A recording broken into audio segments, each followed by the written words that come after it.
नमस्कार किसान भाइयों, मैं हूं गुरप्रीत सिंह, सर्विस इंजीनियर और आपका स्वागत है हमारे यूट्यूब चैनल पर। किसान भाइयों, आज की वीडियो में हम आपसे बात करने वाले हैं कि अगर हमारे पास 4x4 ट्रैक्टर है और उसमें हम पिछले टायर बड़े साइज के मतलब कि चेंज करवा के अगर टायर हम बड़े साइज के लगवाना चाह रहे हैं तो क्या ऐसा पॉसिबल है कि हम बड़े टायर लगवा सकते हैं पिछले टायर को चेंज करके।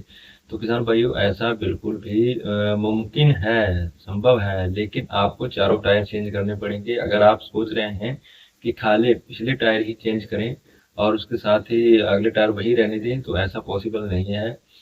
उससे समस्या क्या होगी कि अगर आप पिछले टायर बड़े साइज के लगवा दे रहे हैं तो आपका जो 4x4 ट्रैक्टर है वो उतना पावर जो है 4x4 में नहीं दे पाएगा। अगर आपके पास 14 का टायर है और 15 का टायर या 16 का टायर आप पिछले टायर में लगवाना चाह रहे हैं तो समस्या ये होगी कि अगला टायर जो है वो पिछले टायर के मुकाबले 8% इंक्रीज होता है। उसकी पावर जो है, स्पीड जो है, पिछले टायर के मुकाबले 8% तक ज्यादा होती है। अगर आपने पिछला टायर चेंज करवा दिया, बड़े साइज का लगवा दिया और अगला टायर वही है, तो उस कंडीशन में क्या होगा कि पिछले टायर के और अगले टायर की स्पीड जो है इक्वल हो जाएगी, मैच हो जाएगी, या फिर अगले टायर की स्पीड थोड़ी कम हो जाएगी। जिससे क्या होगा कि ट्रैक्टर जो अभी तक 4x4 कैसे काम करता है, सबसे पहले तो आपको वो जानना पड़ेगा। 4x4 जब ट्रैक्टर चल रहा होता है तो अगले टायर का स्पीड पिछले टायर से ज्यादा होता है, इसलिए वो ट्रैक्टर को खींचता हुआ चलता है। अगला टायर जो है वो ट्रैक्टर को पिछले टायर से मतलब खींचता हुआ चलता है।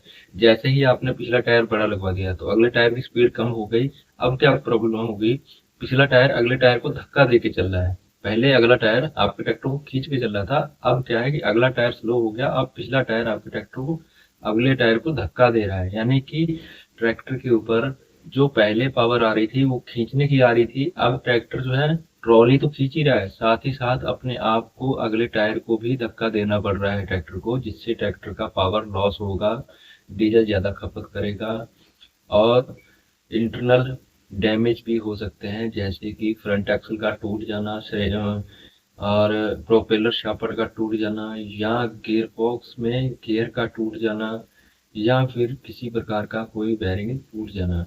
ये सारे प्रॉब्लम हो सकते हैं। साथ ही साथ ट्रैक्टर डीजल भी ज्यादा खाएगा और पावर वाई 4x4 जो आप ट्रैक्टर में लगा रहे हैं उसको लगाने का या बिना 4x4 के भी सेम काम करेगा। 4x4 लगाने का कोई भी मतलब नहीं रह जाएगा, क्योंकि आपका ट्रैक्टर का अगला टायर धीरे घूम रहा है और पिछला टायर उससे अगले के मुकाबले ज्यादा तेज घूम रहा है, तो पिछला टायर अगले टायर को धक्का दे रहा है। तो ये सारे कारण हैं। आप अगर 4x4 में पिछला टायर चेंज करवाना चाह रहे हैं तो आपको अगला टायर भी चेंज करवाना पड़ेगा।